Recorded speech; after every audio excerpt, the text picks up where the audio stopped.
प्रेम से बोले सावित्री माता की जय, सत्यवान बाबा की जय, बट वृक्ष की जय। गुरु बहना, जेठ मास में अमावस के दिन बाट सावित्री व्रत की पूजा करना चाहिए। और जो भी सुहागन वट सावित्री व्रत की पूजा करती है उसका पति की लंबी आयु होती है, पुत्र की प्राप्ति होती है, घर में सुख शांति मिलती है, लक्ष्मी माता की आवाहन होती है। तो 2024 में वट सावित्री व्रत कब है ये जानिए। 2024 में इसको पूजा कैसे करना चाहिए, किस प्रकार करना चाहिए, क्या पहनना चाहिए, क्या नहीं पहनना चाहिए, बहन जी आप जान लीजिए। तो देखिए बहन जी, वट सावित्री व्रत करने से पहले उसका एक दिन पहले नियम अनुसार आप स्नान करके भोजन ग्रहण कीजिए, जैसे सब व्रत करते हैं उसी तरह। और सूरज उगने से पहले यदि आप पूजा कर लेते हैं तो उससे बड़ा कुछ नहीं। सूरज उगने से पहले यदि आप पूजा करते हैं तो अति सुंदर। और सबसे पहले आप स्नान करके बाल झाड़ लीजिए, बाल झाड़ के और सिंदूर लगा लीजिए। आप ऑरेंज कलर सिंदूर लगाइए, बड़ी अच्छी की बात है। और ऑरेंज कलर लगा के जोड़ा लगाइए, नाक पर से लगाइए, पूरी मांग भरिए, पूरा लंबा मांग भी भरिए।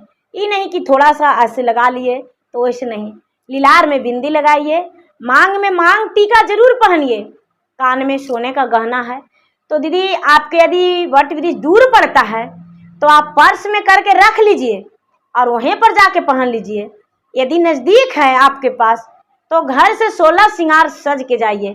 जैसे देखिए, हाथ में पूरी चूड़ी पहन लीजिए, मांग में मांग टीका पहन लीजिए, कान में बाली, झुमका, कुंडल, आयरन जो भी हो वो पहन लीजिए, गले में हार हो, मंगलसूत्र जरूरी हो, जो ढोलना होता है।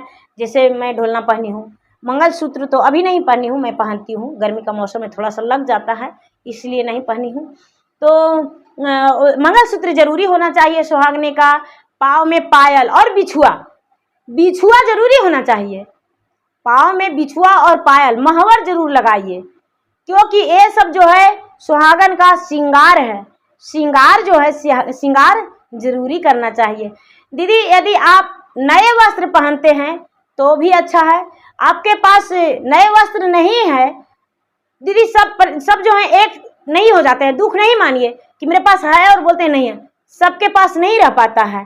जिनके पास नहीं है तो धुला हुआ कपड़ा जो रखा धरा आपके पास है, जो अच्छा है आपके पास, वो खराब कपड़ा नहीं है तो वो पहन लीजिए। नहीं शादी का जोड़ा है तो वो पहन लीजिए। चुंदरी जो रखते हैं शादी में तो वो चुंदर भी ओढ़ लीजिए, क्योंकि जो भी व्रत करती है सावित्री व्रत पूजा, महासावित्री व्रत पूजा, तो वो सुहागन ही करती है, क्योंकि ये व्रत ही सुहागन।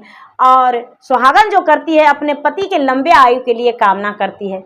पंखा रखती है, कलश रखती है, पति के लिए मिठाइयाँ भी रखती है। और जो सिन्होरा होता है दीदी, जो सिंदूर लगाते हैं वो सिन्होरा रख लीजिए। और जो आप सिंदूर रखते हैं थाल में करके पैकेट में पूरा रख लीजिए और सिंदूर उसी में भर दीजिए। पूरी साल कीजिए। जैसे मान ली कि शादी होता है दीदी तो सिंदूर फेंट कर करते हैं पूरी साल, उसी तरह उस सिंदूर को भी पूरा साल कीजिए। और जो कपड़ा चढ़ाते हैं तो अपना लिए भी यदि चढ़ाना चाहते हैं तो आप साड़ी पहनते हैं तो साड़ी चढ़ाइए, सूट पहनते हैं तो सूट चढ़ाइए। और पति, और देखिए जो वट वृक्ष है उसमें भी नए वस्त्र जरूर चढ़ाइए। चुंदरी है तो चुंदरी चढ़ाइए, या तो नहीं तो नया वस्त्र है तो वो चढ़ा दीजिए। और दीदी मोली जो है, परिक्रमा तो करते हैं, परिक्रमा 5 फेरा करके और घूमते तो होंगे, जरूरी घूमना चाहिए।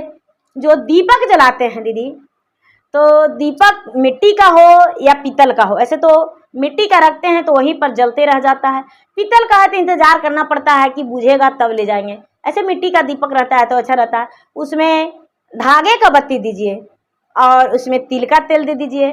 काले तिल रख लीजिए वहाँ जलाने के लिए, क्योंकि महासावित्री व्रत जो है वो काले तिल उस दिन जलाना चाहिए, ग्रह कटता है तो वो भी रखना चाहिए। और मौसमी फल भी होना चाहिए। मौसमी फल के मतलब जो इस वक्त फल मिलता है वो फल रखना चाहिए। श्रृंगार रखना चाहिए।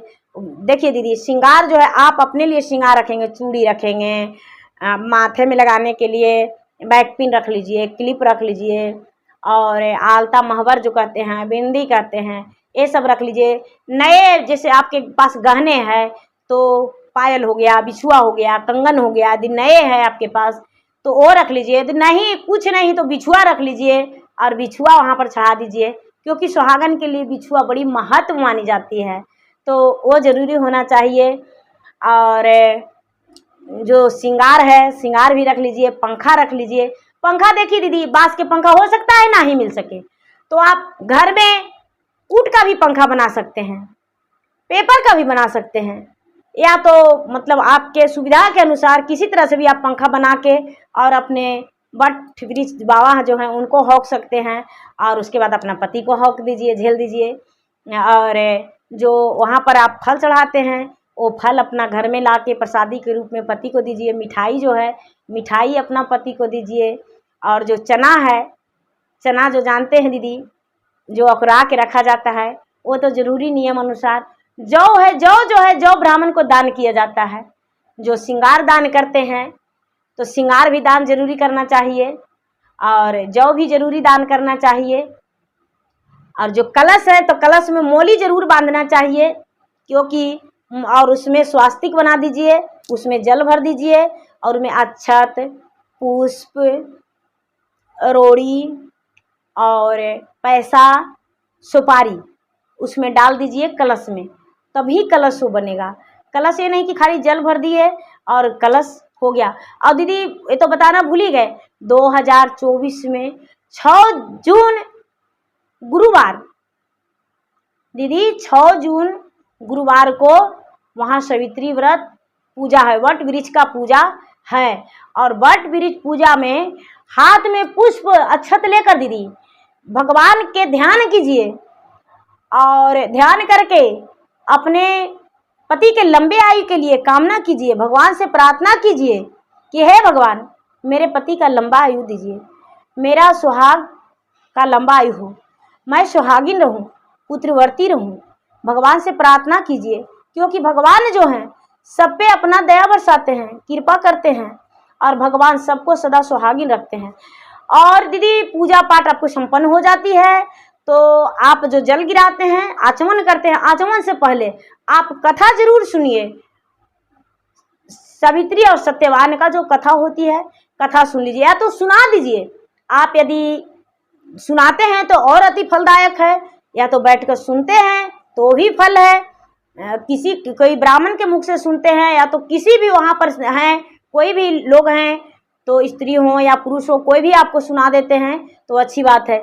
दीदी आप जो कपड़ा चढ़ाते हैं वो दूसरे को मत दीजिए, जो श्रृंगार चढ़ाते हैं वो अपने को खुद पहन लिया, अपना लिए भी श्रृंगार तो चढ़ाना चाहिए। जो ब्राह्मण का दान देते हैं दीदी बास्कर डलवे में, वो तो अलग है, अपना लिए जो चढ़ाते हैं वो अलग हो गया, तो अपना लिए भी जरूर चढ़ाइए। और कच्चे धागा, जनोई, यदि आपके पति जनोई पहनते हैं तो पहना दीजिए, बड़ी खुशी की बात है, क्योंकि जनोई जो पहना जाता है वो पुरुष के लिए बहुत बड़ा महत्व है, क्योंकि सब लोग नहीं पहनते हैं। आज के ज़माने में सब लोग नहीं पहनते हैं, जो पहनते हैं उन्हीं को पहनाइए, जो पहनते हैं दीदी उन्हीं को पहनाइए, सब कोई नहीं पहनते हैं। और बाकी तो नियम जो नए नवेली हैं तो शादी का जोड़ा ही में ही कीजिए तो बड़ी अच्छा की बात है। जो शादीशुदा पहले से हैं तो उनके पास शादी का जोड़ा यदि नहीं पहनना का मन है तो कोई भी वस्त्र पहन के और वट वृक्ष का पूजा कर सकते हैं। और व्रत तोड़ते हैं दीदी तो अपना पति के हाथों तोड़ते हैं, मुख देख के उनका, उन्हें फल खिलाकर, उन्हें पंखा हौक के, और उनका हाथ से यदि पानी पीते हैं तो बड़ी अच्छा है। जिनका पति परदेश में है, घर पे नहीं है, तो आजकल तो फ़ोन का ज़माना हो गया है, तो वीडियो कॉलिंग करके और उनको पंखा झेल दीजिए और उनसे आशीर्वाद ले लीजिए और बोलिए कि मैं भाई व्रत तोड़ना चाहती हूँ, तो खुद ही बोलेंगे कि मैं व्रत तोड़वा रहा हूँ। तो वैसा ही बस ऑनलाइन ही व्रत तोड़ लीजिए, क्योंकि आजकल तो ऑनलाइन हर विधि पूजा पाठ सब कुछ हो जाता है। तो पति जो प्रदेश में है तो आ नहीं सकते हैं, तो आप व्रत तो तोड़ना भी ज़रूरी है, क्योंकि कितना दिन आप भूखे रह सकते हैं। तो व्रत उस तरह से तोड़िए। और पूजा पाठ जो इस दिन करते हैं दीदी, तो जिनका पति घर पे हैं वो भी, जो दूर में है वो भी ऊंचे आवाज में अपने पति से उस दिन बात मत कीजिए, बड़े प्यार से बात कीजिए। किसी के भी साथ मतलब ऊंचा शब्द में बात मत कीजिए, अभद्र व्यवहार नहीं कीजिए, सब अच्छे से बात कीजिए, प्यार से बात कीजिए, जिसमें भगवान भी प्रसन्न हो जाए कि व्रत की है तो आज अच्छा से सबसे बात कर रही है। और भगवान जो है, भगवान वही देखते हैं, उसी में खुश रहते हैं कि ये इतना अच्छा से बात कर रही है। और दीदी जो पूजा करते हैं तो काले वस्त्र नहीं होना चाहिए, क्योंकि सुहागन जो है कोई भी व्रत तो ऐसा रखती है तो काले वस्त्र में पूजा नहीं करती है, तो काले वस्त्र नहीं पहनिएगा, क्योंकि वट वृक्ष का पूजा काले वस्त्र में नहीं की जाती है। और आप भी दीदी काले वस्त्र में नहीं कीजिएगा। तो ठीक है दीदी, और आप कथा जरूर सुनिएगा। सत्यवान सावित्री को महत्व वही है, तो प्रेम से बोलिए सत्यवान बाबा की जय, सावित्री माता की जय।